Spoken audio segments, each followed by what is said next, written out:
شكاية شكاية لما يلقى يحرق بيا شكاية شكاية لما يلقى يحرق بيا شكاية شكاية لما يلقى يحرق بيا ايوا باغا كاساسا لا France complice باغا كاساسا la France complice. Et moi je compare un peu Israël qui a une impunité dans les territoires palestiniens et le Maroc qui a une impunité dans les territoires sahraouis. Et je voudrais que ça change.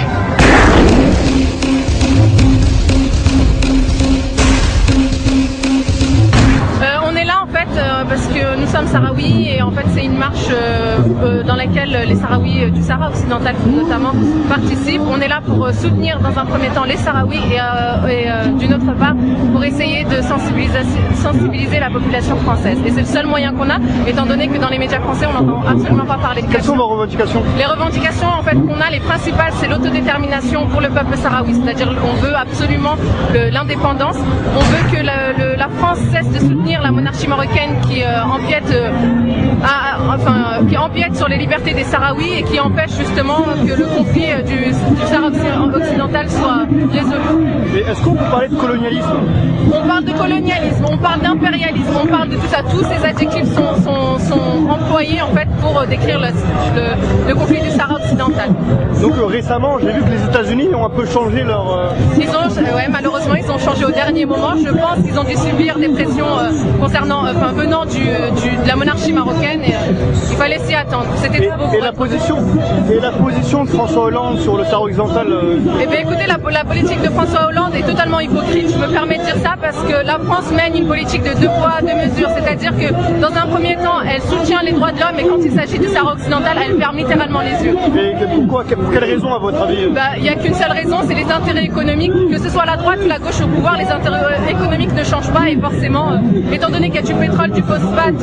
Mais c'est vrai qu'on n'a aucune image du Sahara occidental. Mais non, il y a une censure. Je me permets aussi de dire qu'il y a une censure. Il y a des journalistes sur place ou est-ce qu'il y a une chaîne Il y a des journalistes, mais si vous voulez, le conflit... Il n'y a pas vraiment d'image, quoi. Voilà, exactement. Le conflit du Sahara occidental ne les intéresse pas.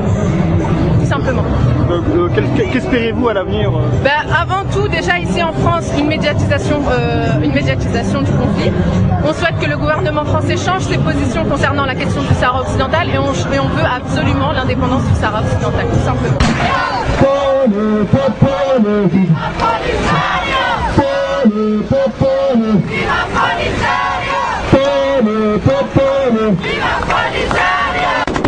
Bonjour monsieur, est-ce que vous pouvez me dire pour quelle raison vous soutenez le peuple sahraoui? Disons que j'ai découvert la lutte de ce peuple il y a une trentaine d'années, quand je travaillais au Parlement européen, et depuis que je suis revenu, je suis solidaire de ce peuple, de sa lutte, parce que je considère que c'est la dernière colonie d'Afrique, et pour le moment, elle n'a pas toujours le droit de voter pour un référendum d'autodétermination, alors que c'est un peuple qui demande simplement de respecter le droit international et de pouvoir s'exprimer, c'est-à-dire de voter pour le rattachement au Maroc ou pour l'indépendance. Et donc je trouve que ce peuple, moi j'ai soutenu quand j'étais étudiant l'indépendance de l'Algérie, j'ai soutenu le peuple algérien et aujourd'hui je soutiens le peuple sahraoui pour d'abord son autodétermination, pour avoir moi j'espère qu'ils seront indépendants un jour et je crois qu'un peuple, on ne peut pas le vaincre de toute façon, quelles que soient les années, les difficultés. Quand ils veulent vraiment être indépendants, ils seront indépendants. Mais je regrette ici, je suis français et je regrette malheureusement que mon gouvernement, quel que soit le gouvernement, alors qu'il vient de changer, c'était le gouvernement Sarkozy et maintenant le gouvernement Hollande, les uns et les autres soutiennent le Maroc, qui est un pays colonisateur, qui occupe le Sahara occidental, qui ne respecte pas ses engagements et le droit international. Alors c'est pour ça qu'on manifeste, on a manifesté la semaine dernière, dans la semaine des prisonniers politiques, oui, parce qu'il y a des prisonniers politiques au Sahara occidental, malheureusement dans les médias principaux, on n'en parle pas beaucoup, et je ne sais pas si vous le savez, mais il y a des militants sahraouis qui ont été condamnés le 17 février à des peines de prison de 20 ans à la perpétuité. Ça veut dire il y a 22 prisonniers qui réclament quoi? Ils réclament le droit de s'exprimer librement, de manifester et de pouvoir voter pour un référendum. Est-ce que vous avez un message à faire passer à François Hollande? À François Hollande? Bah oui, on lui a écrit, on nous a répondu qu'on va nous recevoir au ministère des Affaires étrangères, mais malheureusement, dans toutes les réponses, dans toutes les rencontres qu'on a avec eux, et aussi François Hollande au Maroc, il continue malheureusement à soutenir le gouvernement marocain, le pouvoir marocain, c'est-à-dire le roi, dans son occupation du territoire du Sahara occidental. Alors à un moment donné, il faut que ça cesse. C'est pour ça qu'on continue. Alors aujourd'hui, on est avec les travailleurs pour la fête des travailleurs, mais on continue à manifester, à écrire, à faire pression pour que le gouvernement français change de cap et respecte le droit international. C'est vrai qu'il n'y a aucun média qui ne parle de vous. Si, il y a des médias. Par exemple, il y a eu un article lundi dernier dans l'Humanité. Il y a quelques articles de temps en temps dans Le Monde. Malheureusement, il n'y a pas beaucoup de médias. Et vous allez discuter ici. Vous avez des gens syndiqués, politisés. Vous allez leur parler du Sahara occidental, la plupart économiques. Vous allez leur dire qu'il y a un mur de 2700 km dans le désert qui sépare les familles sahraouis, qui met d'un côté les territoires occupés où le Maroc, il y a les phosphates, il y a la pêche, il y a les richesses. De l'autre côté, c'est le désert où ils vivent dans les cailloux et dans le sable et avec la chaleur. Donc ils sont dans le camp de réfugiés. Ça, vous avez les gens qui vont vous dire, ah bon, on connaît le mur palestinien, on connaît le mur entre le Mexique et les États-Unis, mais alors le mur au Sahara, alors là on n'a jamais entendu parler.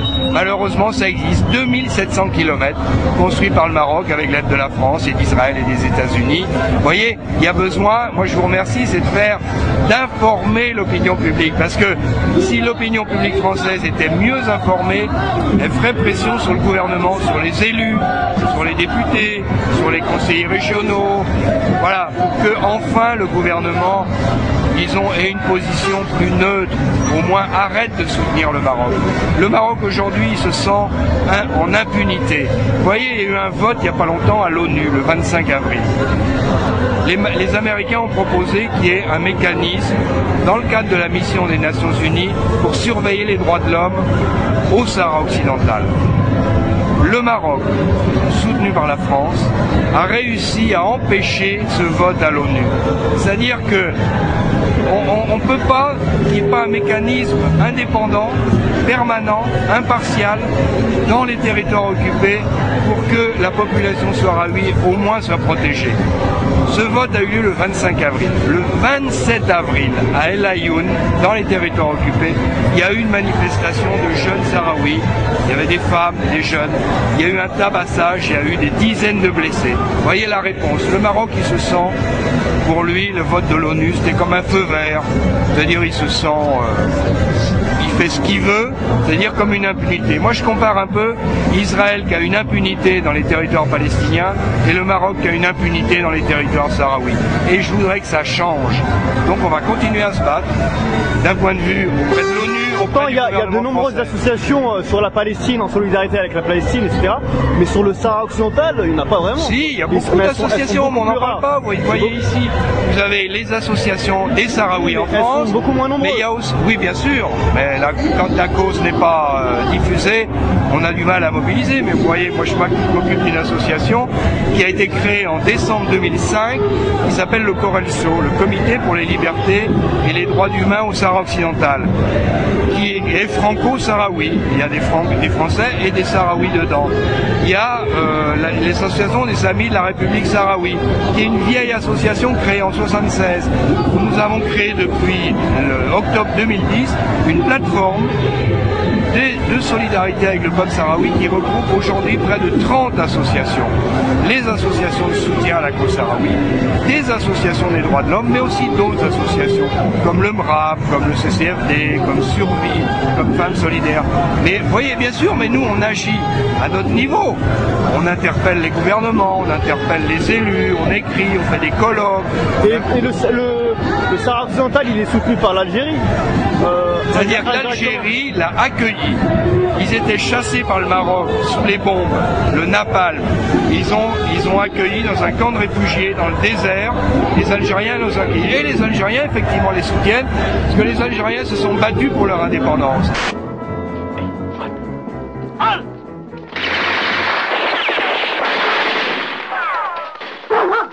et ils sont pour le droit à l'autodétermination de tous les peuples. Ça, c'est un principe. Ils les soutiennent politiquement, ils les soutiennent humainement, parce que quand ils ont des problèmes d'alimentation, etc., dans les camps, il y a le HCR, il y a l'ONU, mais il y a aussi les Algériens qui donnent un coup de main, mais il n'y a pas que les Algériens. Il y a aussi des pays africains. La République arabe sahraoui est reconnue par 80 pays dans le monde. Elle est membre de l'Union africaine, alors que le Maroc n'est pas membre de l'Union. Est-ce qu'il y a des membres de l'Union européenne qui reconnaissent? Non, pas du tout. Aucun, malheureusement. Il y a beaucoup de pays d'Amérique latine, Venezuela, Cuba, Bolivie, Équateur et tout. Il y a des pays africains comme l'Afrique du Sud, mais en Europe, il n'y en a aucun qui veut le reconnaître. Mais pour la première fois, il y a quelques mois, le Parlement suédois a demandé à son gouvernement de reconnaître la République arabe sahraoui démocratique. C'est la première fois en Europe.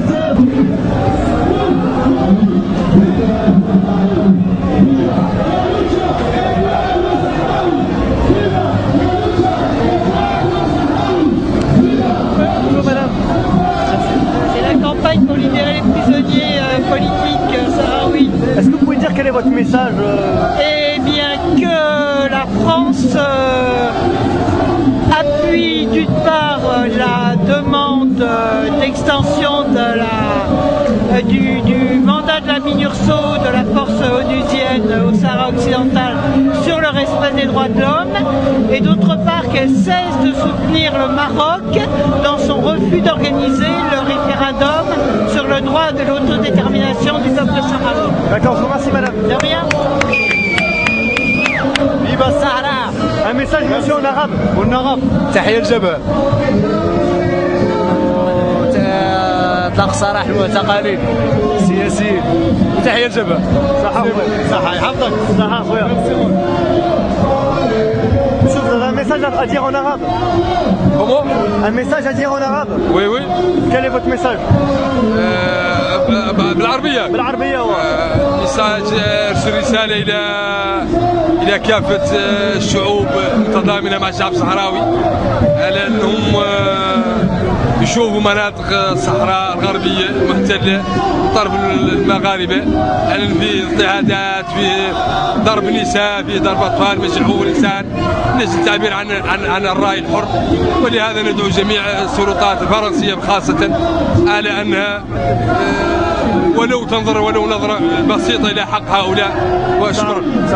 Vous avez un message à dire monsieur? oui monsieur.